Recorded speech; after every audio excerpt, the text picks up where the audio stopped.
DJ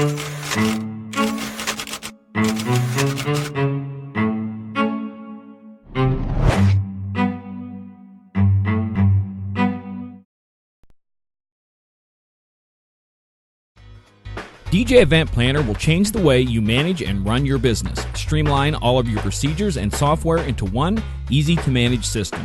DJ Event Planner, the ultimate online planning tool.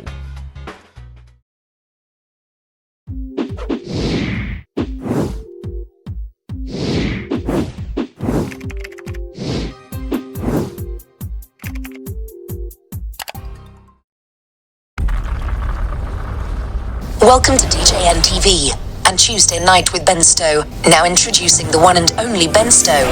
Yeah, baby! Yeah. Good evening and welcome to tonight's show. This is the DJNTV Halloween show where we're getting in talking about the gear to get you ready for Halloween. Tonight, my guest, Ben Stowe, is not available, so I've asked Darth Vader to come in and fill in for Ben Stowe tonight. Darth Vader, how are you doing?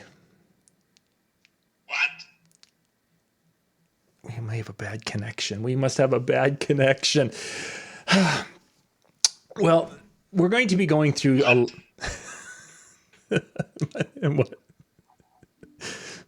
The microphone. My microphone must not be on. And, you know, I was really... Your lack of faith disturbing. I was really hoping that tonight, that this could be our best show ever, that we would be able to reach thousands of new people, and it would be something that would make us like almost stars in the DJ industry. Be careful not to choke on your aspirations. Oh, I see. Well, you know, we can always strive for something great, and we might be able to achieve still a good show, and maybe be able to take over the whole Tuesday night thing, even from Brian Red. That would be pretty cool. Join me, and together we can rule the galaxy as father and son. Okay, well, we'll move on from our Darth Vader sequence here.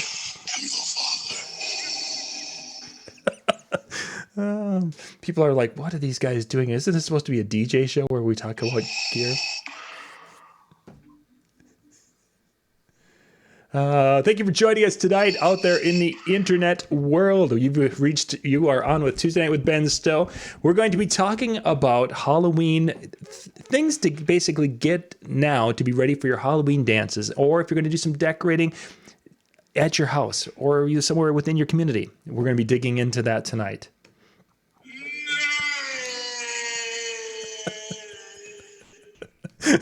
I think we've gotten most of them, I think.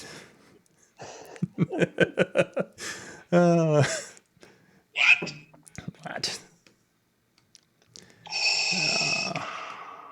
Where are we at? Darth Stowe. We got a nice crowd joining us this evening from all the different channels and such. So I want to share the YouTube. Sorry about that. There was a mix-up. Yes, you were just you had a fill in there. There was a intruder. Mm-hmm. I have dealt with him appropriately. Yeah, now we are ready. Stay over there where I put you. Nice. No, that's not a nerdy man cave whatsoever you're looking at there, ladies and gentlemen. Just kind of no. Well, I just killed 5 minutes of the show. What are we up to now? Oh, well, we're just about ready for the close. All right. These are our new streamlined shows. So my task for Ben today was I wanted him to go through and kind of get some ideas for getting ready for the Halloween season. Some lights that could be used, some gear that could be used to create an atmosphere, whether that's at your dances or going to be maybe a little haunted house. You're going to do something that would basically kind of freak out your kids. There's nothing like, there's nothing better than to, scare the bejesus out of your kids just before they go to bed at night, Halloween night. Part of every healthy childhood. Exactly. It's like, oh, I don't want to go in that room. That's good. That's where Dad keeps his stuff. I think kids are more sophisticated these days. I don't know. It's just horror movies and stuff we used to watch as kids, they're like comedies now.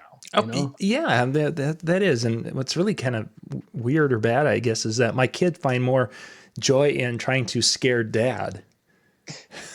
And he's like, Yeah. wasn't it like we would maybe scare mom and then dad was like off limits when we were kids? And now here they are trying to see if they could, like, hey, look, bloody stump. Woo! No. It kind of goes in line with pranks.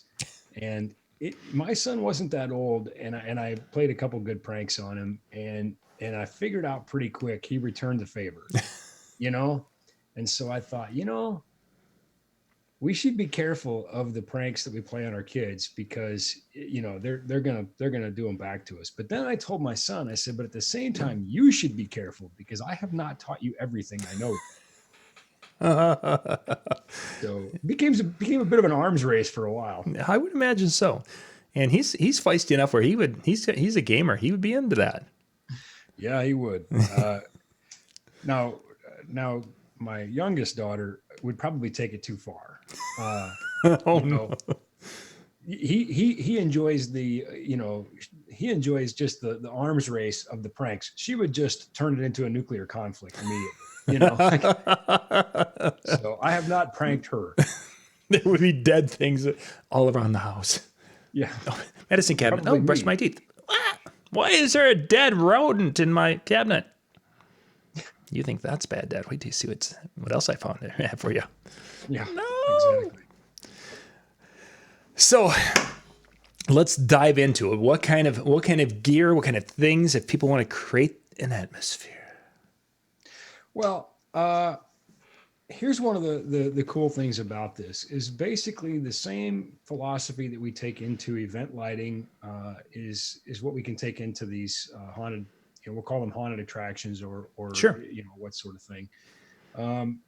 And my youngest daughter, the arms race one, she actually does want to do something for Halloween. She wants to decorate the house and whatnot. So it's kind of interesting when you start thinking about what you have and what you can do and what's practical. And of course, I also have to think about the fact that the day after Halloween, I'm off doing tour sounds. So, what are we going to do with all this stuff? Mm-hmm.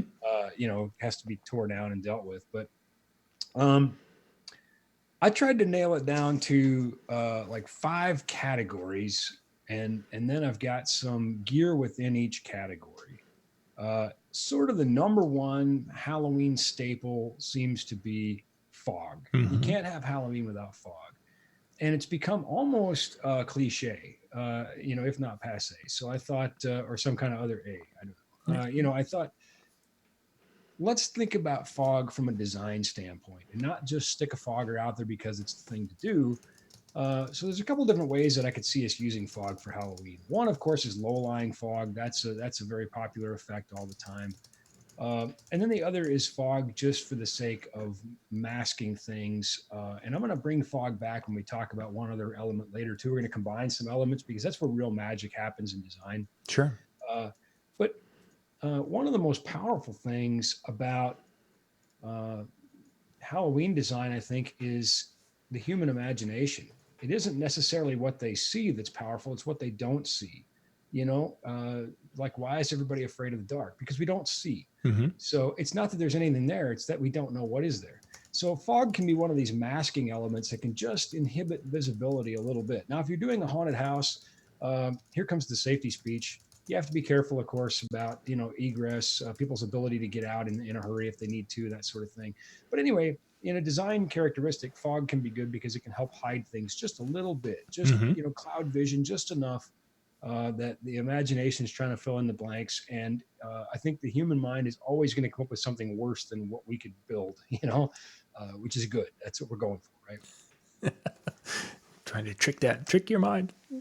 Well, just let your mind, Yeah. everybody's mind by default goes to almost their own worst fears. Mm-hmm. You could make something that's sort of, blanket, but if you allow people to kind of fill in the blanks, if they're predisposed to being scared anyway, they're already going to go to something that scares them, right? So, I guess. Mm-hmm. There's a psychology to it, certainly. So the next design element I would call, let's talk about low-lying fog. Yeah, but let's, before we jump out of fog, you talk about the low-lying fog, and then before we leave that, talk about the difficulties or the differences between having a fogger indoors compared to using it outdoors, and what kind of things a person should be thinking about from one aspect to the other. Well, real quick, let me just share a picture, and let's see if this pops up for you. There it is. Got it? Okay. Yep. I got This is a hang on a second. screenshot I from got to a get video. out of this. That is the back of Katie's head. This is a screenshot from a video that Katie did on the on-tour ice. As far as low-lying foggers go that are within the DJ price category, this is probably my new favorite. It's very well built. It still uses dry ice, which is a very effective way to create a low-lying fog effect, very thick and full. In fact, here in the picture, you can see it comes with a hose, and the hose is elevated, so you can see the fog falling. Yeah. And it's doing a very good job of falling and staying down. It also has DMX on board and a few other cool features. So that's why this has become kind of my new favorite. Now, cons of this, of course, are it uses dry ice, and so it's has a limited runtime. Okay. You're not going to be able to run this thing continuously, which means for a haunt, you're going to be reloading it a lot.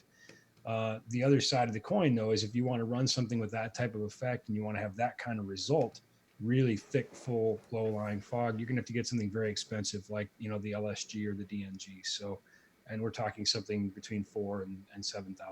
Oh my goodness, yeah. You buy a lot of dry ice for that, Anyway. Difficulties of using foggers outside. One of the real key things, particularly if you live where I do, where it's been in the 40s now already, certainly we've had snow on Halloween, is that we're taking these machines outside and they have heater cores in them, and we're bringing them to a very cold environment. So the fluid reservoir can get very cold. That fog fluid could actually get below freezing. It won't freeze until you get to about minus 25 Fahrenheit. That's when fog fluid starts to turn into kind of like a slurpy slush. Okay. So I'm told. Sam from our office has tested that, and I'm just going to take his word for it because I got better things to do than go outside and check to see if my fog is frozen. But anyway, so you could have this fluid that is literally below freezing in the reservoir getting pumped into this very hot heater, and we could do some damage there. So that's one thing about taking foggers outside. Number two, which this is probably as good a time as any to bring this up, because it's sort of a blanket statement about every other fixture we're going to talk about here, is ingress protection, IP rating. And most fog machines aren't really rated to be used outside.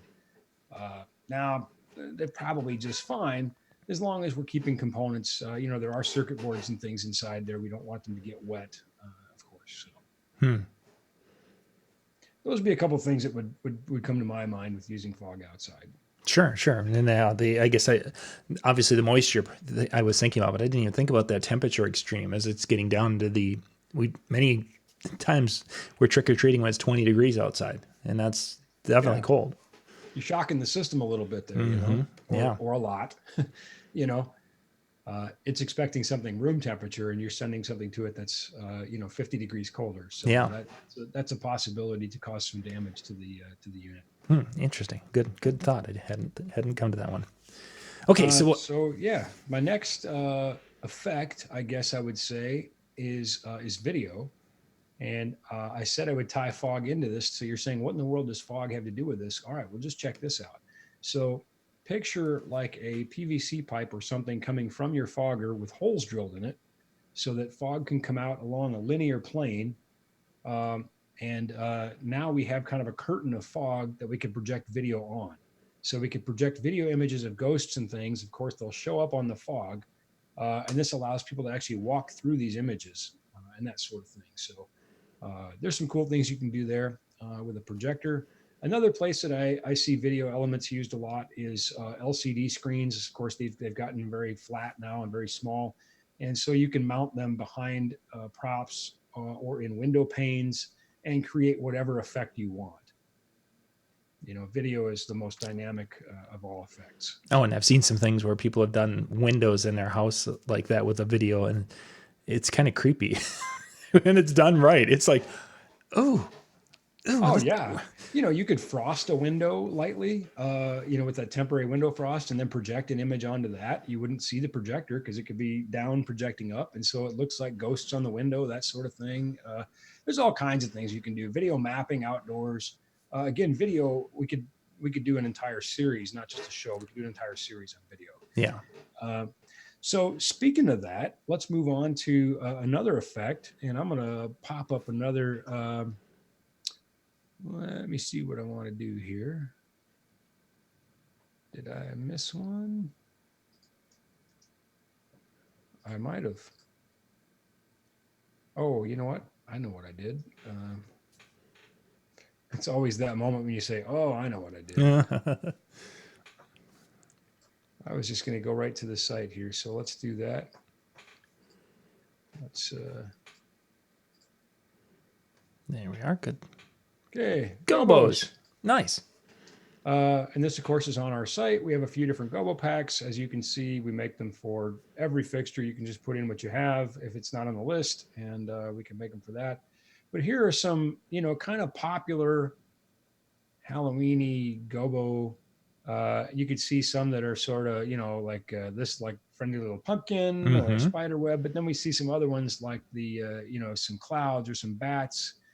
Things that we could project again onto fog, onto props, just to give things a bit more depth. It depends on if we're going for like the friendly little jack-o'-lantern or if we're going for something that's going to like scare the, bodily fluids out of somebody. So, again, that's the beauty of design. I have a couple other examples. Go ahead and ask your question. So with Gobos, I know there's a variety of different size Gobos, different size projectors, and different things. What would be if a person were going to say, okay, I've only got X number of feet of distance from where I could shoot a Gobo to where it would hit, say, a garage door. What would be absolute minimum with the shortest throw Gobo to a I don't want to say maximum because there's some, but I mean, you've got to have so much space to make a Gobo function and have it big enough, on a garage door as an example. Well, the two key things here are going to be focal length and then the optics that are installed, the lens angle, for example. So with a fairly wide angle lens, maybe a 50, you're going to get a bit wider effect. We can go even up to like a 90, but images tend to fisheye and that sort of thing at that point. So if you're trying to focus something like a jack-o'-lantern, that's probably a bad idea. If the image is a bit more kind of like what I'm going to show you in a second, maybe it's not such a big deal. But just sort of to be aware of that the bigger your lens, degree, the bigger the image is going to be after a short distance. And if you're trying to focus a Gobo 6 feet away, that might be tough, depending on the focal length of the fixture. So sure. Okay. But it really depends on the fixture. There's a lot of options out there. So too many to even begin to break it down. So let's just say you need more than 6 feet. So again, it depends on what you're trying to do here, right? If you're building a large outdoor, haunted attraction or a haunted cornfield or, whatever, then you've got one set of options. If you're just doing something fun in the garage, then you're probably doing something different. So, it depends. 20 minutes let me in. just share a couple other quick images for you. I want to do this. There we go.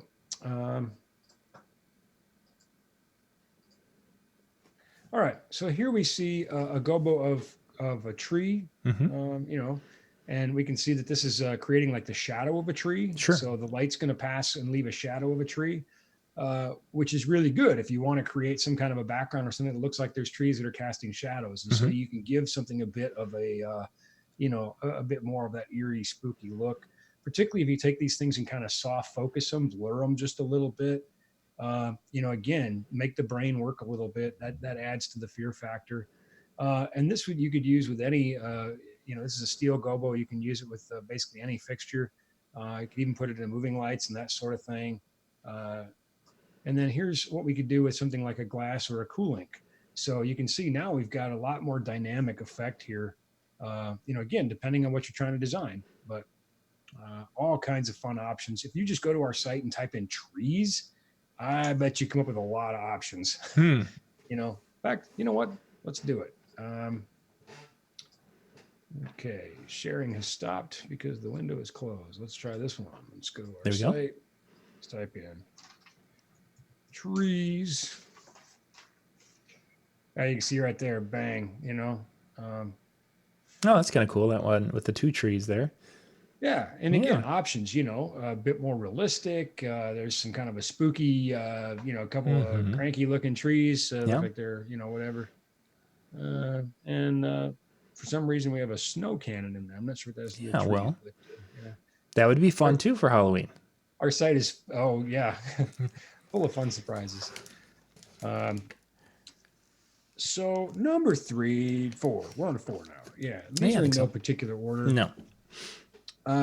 Wash lighting, just because, you know, we have to light things at some point, right? Mhm. And by you know, changing the color of things, we can kind of change how they feel. You know, deep blues and you know, purples and greens are going to make a room feel cooler and colder. You know, yellows and oranges if you want something to feel a bit, you know, warmer, that sort of thing. Obviously, but uh, just to, you know, help highlight what we do want people to see. And there's real magic in this too, by the way, because by giving people things that they can see, we can hide things we don't want them to see. The eye only sees light, so it makes it harder to see things in the dark if there are things that are light. You know, your eye has to be able to try to look past the light into the dark. A good example: driving on a road and you've got headlights coming at you. It's very difficult to see what else is on the road. Certainly. So we can do that intentionally, not on the road, of course, but let's see. So So let's just for just before fun, we jump there, Ben, what's before we that? jump.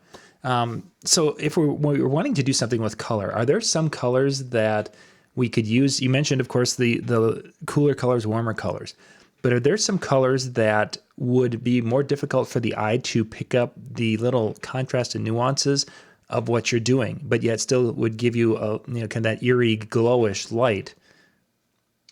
Well, the first thing I would default to, because I'm not a lighting designer per se, I'm more of a physics kind of guy. Mm-hmm. I would say that we have with LED, we're using additive light. We're adding red, green, blue, perhaps amber, white, that sort of thing, and that's how we're making our spectral content. And the things that we're shining a light on have pigments in them or dyes, and that's absorbing light and reflecting what's left back to the eye. And so I think it would depend on what we're projecting onto, because we have to think about what those pigments and dyes are in what we're projecting, and that would kind of determine the spectral content of the color we're going to create. One thing I can tell you though, if you want to do something just to really freak people out, is by alternating between red and blue light, you can create a real sense of movement in a room. And it's basically because of the Doppler shift. And our brain perceives that as a wall moving towards or away from us if the light is red or blue, which, you know, sidebar just for fun, is also how we have discovered some planets, is we actually just look at the blue red wobble of a star because of the gravitational pull pulling that planet to and away. And our brain is hip to this, and it knows this. And so when it sees light alternating between blue and red, it believes the object is moving towards or away from it. So, you know, the Doppler shift with lighting could be maybe just a random nugget for today. I don't know where that came from, but Yeah, but still little things, little pieces like that. Some people you can utilize that to create a disorienting effect to some extent, which is part of that whole scary atmosphere you're trying to build. absolutely. You know, and there's places you could do it and it wouldn't even seem that weird. You know, I've seen like, you know, haunted clown rooms and that sort of thing, which a lot of people don't like clowns anyway, I guess. So, you know, and so if you had that, you know, bright reds and blues would play into the clown theme, and yet at the same time would make it very disorienting in the room. So, that could be fun. So here's my token wash light. I picked this one because it is IP rated. Sure. So you can put this one outside and we don't have to worry about moisture like we talked about earlier. It has an IP, I believe, 65 rating on this fixture. So just a fun little. Mm-hmm. There we go. And I started with fog and I'm gonna end with fog. I've got one more category, and then I'm gonna come back to fog a little bit to talk about sort of a bonus category.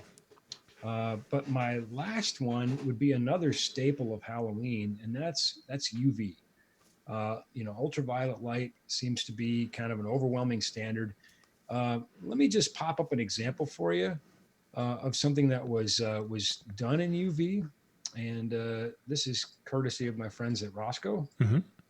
So here we can see a design that was created in UV, and if we turn the light off, basically that's going to disappear. Sure. So that's a pretty cool thing, and that's what I really like about UV is the human eye doesn't really see it. Now, if you're thinking yes, it does, just wait because I've got something for you.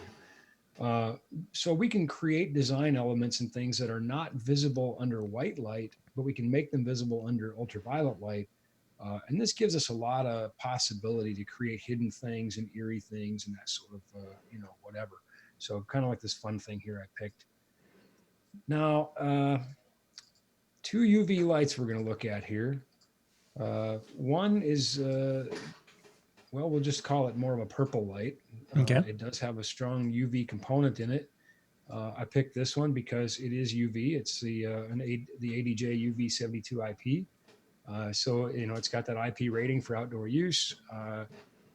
It is a very strong ultraviolet light, but it does have a lot of visible light. So the people that are saying, well, but you can see UV light, it looks purplish. Well, yes and no. I mean, technically, no, you can't, but these lights are just not that precise. Okay. So, it comes down to a cost thing. And, for a low cost fixture, something that's a few $100s, yeah, you're going to get a lot of visible light. Now, what you can do actually is Roscoe has dichroic UV filters that you could get. We can sell you those, and you can put on this light, and it will filter out the visible light elements. So you'll get largely invisible UV light, which again is nice because then you only see what you're trying to fluoresce with the UV light. Or, again, I guess it's today's Roscoe's day, but you know what? Yeah. We're talking lighting design, a company that's been doing theater lighting design for 100 and some years. They're probably going to lead the pack. Yeah. This little dude here, I think, is like $1,200. Ooh. Yeah. It's very small, but this is Roscoe's Miro Cube, but it does have that filter in front. So the UV output of this light is stunning. And again, you're probably thinking, well, for $1,200, it better be. Well, it is. And that's why they can charge $1,200 for it. Now, I doubt that too many of our viewers are going to run out and grab these things, but obviously theaters are buying these things all the time because they work exceptionally well and they have a very good invisible UV light component to it. So a throw on something like that, what would you expect for coverage with the $1,200 light? Well, there's different ways you can go about it. You can go wider or you can go longer. We've used those. Wildfire used to be one of the real category leaders. Yeah. And these things were very much aimed at wildfire and their iron arc lamps. We've had throws on those Miro cubes like 60 feet. Wow. Yeah. I mean, again, it's worth $1,200. That thing just rocks. And it's one of those things where it's sort of like when you look at the thing, and you look at it next to a $400 light, you say, this is crazy. I wouldn't pay $1,200 for this. Probably much in the same way that you might say, I got a $30,000 Chevy next to a $200,000 Lamborghini. I would never pay $200,000 for a Lamborghini. Truth be told, I don't even know if you can get a Lamborghini for $200,000. I don't go shopping for Lamborghinis. But, I don't know what they cost. That's the point. But anyway, I guess here's what I'm saying is if you're a guy who drives Lamborghinis, you're not driving the Chevy. Yeah. So in the grand scheme of things, in the grand scheme of theme park lighting and theater lighting, $1,200 is nothing. It's chump change, So they're not going to mess around with the $400 light because they're more concerned about the effect. Sure. Again, I just wanted to kind of point out the difference. Yeah, no, that's really neat. I didn't realize that little fixture existed, but I've seen the wildfire you were referring to. Oh, these things are phenomenal. They're little and they've got, DMX on board and PowerCon connection. And they're just awesome. But we can make the poor man's version. That would be me, the poor man. But we can just get those dichroic UV filters. So let's just say, we spent $300 for a low cost UV fixture and we spent $50 on a UV filter. We're still way south of $1,200. Mm-hmm. So anyway, it just depends on what's important to you. Give you the options. Yeah. Yeah. Nice. Good information about the UV side of things. Yeah, just fun stuff. And there, by the way, Roscoe has some really good articles. I think I'm pretty sure they still do. If not, I'm sure I could get them to dig them up in the archives. But again, they're experts at theater lighting and that sort of thing. And so they've had some fascinating articles on their site from time to time about UV. I'm embarrassed to say that I haven't been there looking for them in a long time, but you can go pop by and check them out. Mm-hmm. The last thing I wanted to say, the last category I wanted to add is control. And I really just wanted to talk about, for years and years, we used to exhibit at a large national haunted attraction show. And, a lot of people don't experience exhibit halls after they close, but you and I do. And, they shut down the lighting and there's just enough lighting basically to get out, that sort of thing. And so you have all these props, some of them the size of rooms. One of my favorite props ever was a full-size front of a locomotive on a pneumatic ram.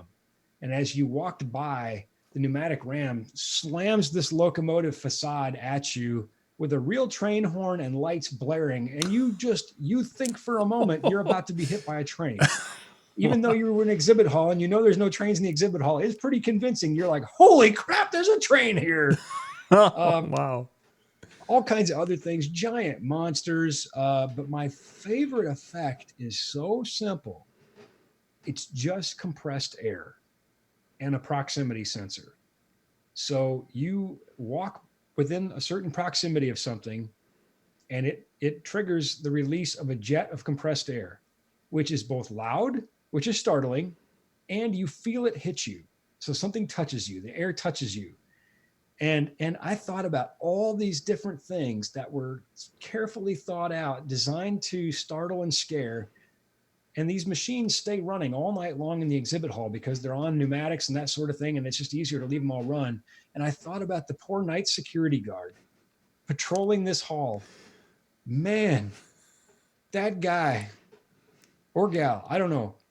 I don't know how they made it through 2 nights, I mean, everywhere you turn around, there's something designed to startle you. To jump out at you. And picture monsters also on pneumatic rams. So, you get within a proximity and all of a sudden this thing jumps out at you, and you're like, oh boy, look at that. There's a thing that just jumped out at me and it looks creepy. And of course the exhibit hall is dark at night, which makes it even better. I thought this is like the ultimate haunted house. I always wanted to get there before the change of the guard in the morning just to see how neurotic that security guard looked. I mean, like, were they really like ready to just crack, Anyway. Funny. I also wondered if any of them were actually carrying a sidearm. I wondered how many props had bullet holes in them, in the morning. Oh, so, a train. In this category, Chauvet has a device called the WMS, which is, cleverly enough, the wireless motion sensor, and it works with their foggers and their funfetti shot and a few other things. Anyway, so now you have this possibility where you could have a wireless motion sensor trigger your fog machine and shoot a blast of fog at somebody as they just happen to walk within firing range. Mm-hmm. So you could have it set up with maybe even like 2 foggers so that they walk up on, come walking down the path and all of a sudden the fog kicks in and starts rolling across the ground type of thing. And you could could you set it up to trigger some lights also, or? This is only for foggers, but there are all kinds of things we could do once we get into DMX. You can get DMX controllers that have logic inputs, call them GPIs, general purpose inputs. And those could go to a variety of sensors, things that could be, borrowed from home security, that sort of thing. Read switches. At that point, and I'll tell you what, one of the things that really fascinated me about doing this haunted attraction show is the people that would come to our booth, look at the manufactured products we have, strobe lights, which I omitted from the list this year because they are too passe, but strobe lights or whatever it is, they would look at this fixture and they would want to take it apart in the booth because they weren't going to use it as it came. They wanted to, they really wanted to hot rod this thing somehow. And so, yeah, once you get that deep into it, it's a year-round project. By the way, that show is in March. People are ordering their stuff in March for Halloween. So, Wow. yeah. I knew about some of the other shows that you guys have hit over the years, but I don't think I've ever heard you talk about that one. Well, it hasn't really been our audience till tonight. Yeah. We serve a lot of different vertical markets. I think, we've covered some of that on the show. And this is what I love, by the way, John. I think that probably a lot of DJs that watch this show think that we only sell to DJs. And the reality is DJs are actually a minority amount of our business. They're a small fraction of our business. But the reason that I love that they think that they're the only customers we have is that tells me we're doing a good job of taking care of them. Mm-hmm. We're not saying, well, you're not as important as our, this customer or that customer. And certainly I hope we never do. I think every customer is very important. It isn't a magnitude of dollars or anything like that. I think you have to, if you're going to serve a market, you have to serve it, and so I love the fact that I think that occurs in the other markets we serve too. They have no idea that we sell to DJs. Sure. Yeah. It would blow their mind. Like, why do you sell to DJs when you do this? Well, that's none of their business, So I love that we serve all these different vertical markets, and that we do it with a lot of passion and love so that every market feels like they're our only market. Yeah. I have learned some things tonight. Well, that's the point of the show. It is. And then sometimes I learn a lot. Sometimes I learn that I need someone to deliver me ice cream. But there's always. That hasn't happened lately. I know. I'm so disappointed. I mean, I thought we were starting something. I was hoping. No, you know what? She after that show, she got like her own fan club, and she's too big time. Yeah, for me. yeah. Well, so, yep. She's not going to slum it with me anymore. So. Life's tough. Life's tough in the northern Minnesota sounds. That's what I'm saying. Yeah. You were saying you wanted to wrap up with fog. Was it the triggering? Okay. I wanted to make sure that was the part because the Chevet trigger is specifically for fog. For the fogger. Okay. So yeah, that's the big wrap up with fog. Excellent. Here's another wrap for fog. A bonus content. All fog is not created equal. So we love our fog fluid because we tried to choose a chemical composition that was more friendly to human beings, avoiding, triethylene and diethylene glycol and that sort of thing. So if you just happen to be looking for fog fluid that's, not horrible for you, ours was somewhat self-servingly engineered because we spend hours in booths filled with fog. So we wanted to have something that's a little less obnoxious for ourselves. But anyway, so check out the NLFX line of fog fluids, which are manufactured here in the U.S. And that's why I wanted to make sure you were kind of done with the fog area before.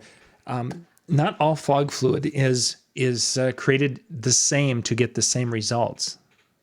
No, and and then there's a variety of variations there. Some are due to cost, some are due to quality. That's just to say that not all fog fluids are equal, but also, as you just said, effect is very different. So we have only 3. Now, there are lots more. There are some companies that are really into fog, and they make lots of different varieties. And we kind of picked the 3 top ones. We have our platinum fog, which is really a good, even spreading, hazy fog. It thins out in the air and is good for, light beams and that sort of thing. Great for phasers, which are combination fog or hazer units. Then we have our murky lagoon, which is when you really need that thick fog. You want to see big billowing, it's more about seeing the fog than seeing the effect the fog makes. Right.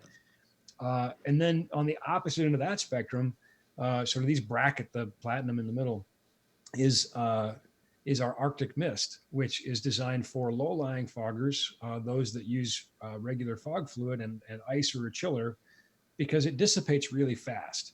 So as the fog begins to warm and rise, it should disappear. So you don't see the fog rising into the air. You only see the fog when it's near on the ground. As a bonus, it turns out it works really, really well for vertical foggers, because that's another place where you want to see the plume of the fog, but then you don't want to see a bunch of fog in the room. You just want to see the plume of fog, and so it needs to disappear. So our Arctic mist works great in vertical foggers. Now, a sidebar. Somebody left a negative review on our site about the Arctic mist because they don't understand at all how foggers work, obviously. And I really was a little frustrated when I read the review because I thought that's not at all fair. They put this in a regular fog machine and were disappointed that it didn't drop down to the ground. That's not how it works. That's not how any of this works, right? The reason that low-lying fog stays low is temperature. Low-lying fog fluid, like I said, the point of that is just to disappear quickly so that as it warms and begins to rise, it disappears. So you have to use a machine that cools it, whether it has a built-in chiller unit or you put ice in the machine, like the Antares ice machine. That's how it stays low. So to whomever left the review, I hope you've understood physics better now. Just a little bit better. Because your search for a low-lying fog fluid has probably been long and frustrating at this point. And instead of leaving a negative review, I really wish you would have just called and said, how come this isn't working? Because we just said, that's not how physics works. No, it works. We would have been glad to help you. Ben, if people are watching the show and they want to get, they want to get some new fog juice that's going to work for them or any of that, what's the best way for them to be able to get themselves set up for the Halloween season coming up? Just pop over to our site, like we were looking at there, nlfxpro.com. Orders over $35 get free freight, which is ridiculous because I think a gallon of fog fluid is $25. I think we make about $5 on it. So 2 gallons to get you free freight. 2 gallons costs us about $30 to ship, and we only make $10 on it. So we're literally paying you $20 to take it. Yeah. Now, if you want to be a pal, number one, don't leave a negative review. Number two, order more stuff. But if not, hey, that's the way it is. Obviously we're trying to be competitive on the internet, and sometimes you just take it on the chin. So, there you go. Yeah. Now, if you really want to be a pal, at least buy a case. It's easier to ship. So you can at least take a case off the shelf and put a label on it. But anyway, just pop over to nlfxpro.com. And, or if you're not sure which fog is right for you, please give us a call. Send us an email. We've got instant chat on our site. Facebook us. Nice. Yeah. Instant chat. Excellent. Use the force. Yes, the force. All right, we're going to wrap things up. Thank you guys for being with us tonight with our little Halloween show here, talking about some of the gear and such. We'll be back in about 15 minutes. Brian is getting himself ready to roll. We're going to be talking about his weekend and his sound system for the room. Ben, this is probably a topic that you'd really like to stick with us on tonight. I saw the title, and speaking of, I'm sorry, attention deficit moment. Yeah. What in the world is with that graphic, Jimmy? Where I couldn't tell if I looked like if Robin, went like to the dark side, or from Batman and Robin, or like John Randall from the Minnesota Vikings. Remember him? Oh yeah, there we go. Yeah. It's like, gosh, I actually have a John Randall jersey in my closet. I almost put it on, but I thought, well, nobody understand the reference. That's it. Yeah, he did it for games. He would paint himself up like that with the big. That's what it looked like. Mask like that. Yeah, it's what it looked like. That's exactly. So I saw the graphic for the show tonight, and I thought, oh, Jimmy, I love. I love you, John. I think you're a great guy. I think you've done a lot for the industry. I love the viewers that we have, the questions, the support, the positive comments, all those things I love. But I have to admit, one of the things I really look forward to on Tuesday is just seeing what graphic Jimmy will make. It's like, what now? What crazy thing. And the best part, remember that one where we did the DMX one and he put like mirrored sunglasses on me and a leather jacket? Oh, yeah. Maybe look like something out of like, I don't know. Anyway, he's had some good ones there. People thought I really wore that. You go, where'd you get the sunglasses? I'm like, Photoshop. And Jimmy's really good at Photoshop. And if you guys want to see some of those thumbnails, go out to DJNTV.com and click on shows down to Tuesday Night with Ben Stowe, and it pops up most of the thumbnails, and you can see some of Jimmy's handiwork there.